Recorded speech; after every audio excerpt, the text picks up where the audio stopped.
vous n'êtes pas sur le plateau de The Voice, mais bien à Vouzvillers. Pour la finale de Révèle ta voix, ce sont les talents amateurs de 9 à 74 ans qui se sont enchaînés sur la scène de la salle W. Ils étaient en compétition, répartis dans 2 catégories, les enfants et les adultes, le tout sous le regard aguerri des jurys.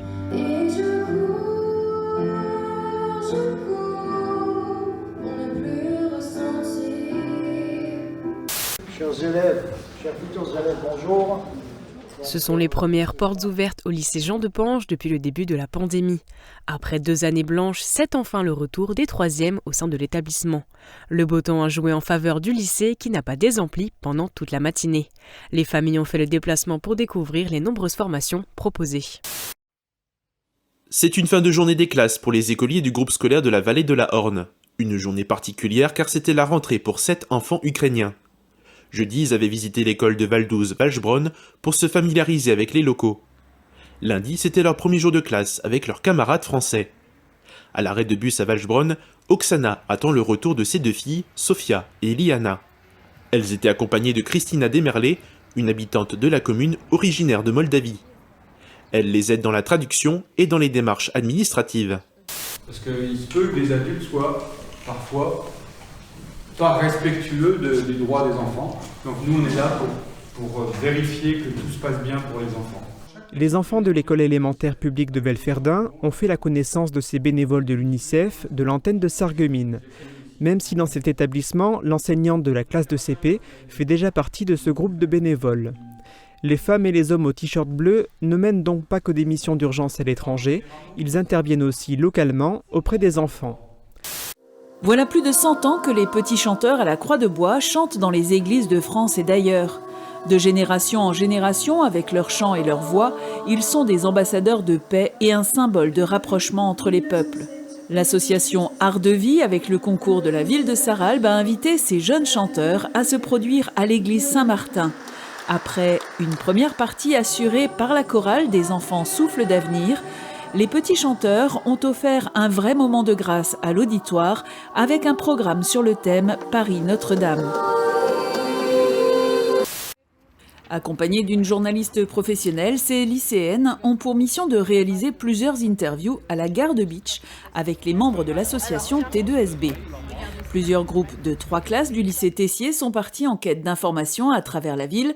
L'objectif de cette semaine de la presse n'est pas forcément de faire de ces élèves de futurs journalistes, mais de leur donner les outils pour mener une vraie investigation. Ok, là c'est trop près, mais là c'est bien.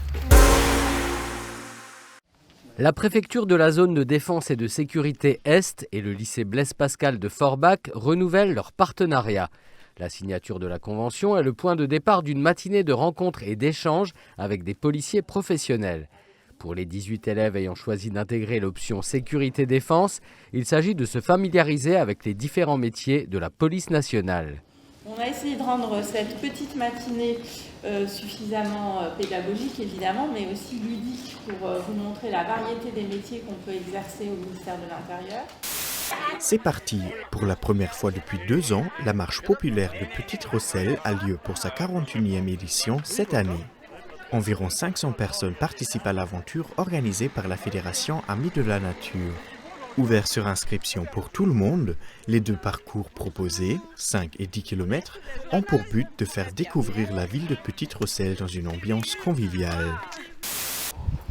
Après les quartiers du Wiesberg puis celui de Bellevue, c'est au tour du Brour d'accueillir l'équipe municipale de la ville de Forbach pour discuter du nouveau plan local d'urbanisme. Le dernier PLU date de 2003 et pour le maire de Forbach, Alexandre Cassaro, il était grand temps de le réviser.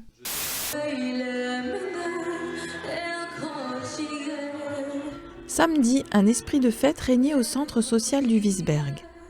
De nombreuses animations attendaient le public pour clôturer la 8e édition du festival Migration. Initié en 2014 par la SBH, Action sociale et sportive du bassin houiller, la TMF, Association des travailleurs maghrébins de France, et le Carreau Scène nationale de Forbach, le festival a grandi et fédère de nombreux partenaires et associations. Donc 6 divisions, ça fait 96 000 hommes qui passeront donc par Capelle entre septembre 1939 et mai 1940. Conserver le souvenir d'événements datant de 80 à 90 ans en arrière, surtout de soldats stationnés sur la ligne Maginot, une ligne de défense entre la France et ses voisins, notamment l'Allemagne. C'est le but de la conférence intitulée « Kappel et la ligne Maginot, 1935 à 1940 », organisée par la MJC Kappel. Un bateau sans but erre, nous y sommes tous embarqués, faisons de notre vie une œuvre d'art. C'est sur cette citation que Christian Hillebrand, documentaliste, a agencé le CDI du lycée Pierre et Marie Curie de Frémin. L'espace présente l'avantage d'être vaste, accueillant, lumineux, et à sa première visite au sein de l'établissement partenaire, c'est pour Robert Schumacher, archiviste, l'occasion de voir in situ comment s'agencent les supports prêtés et pour le coup, il est très satisfait.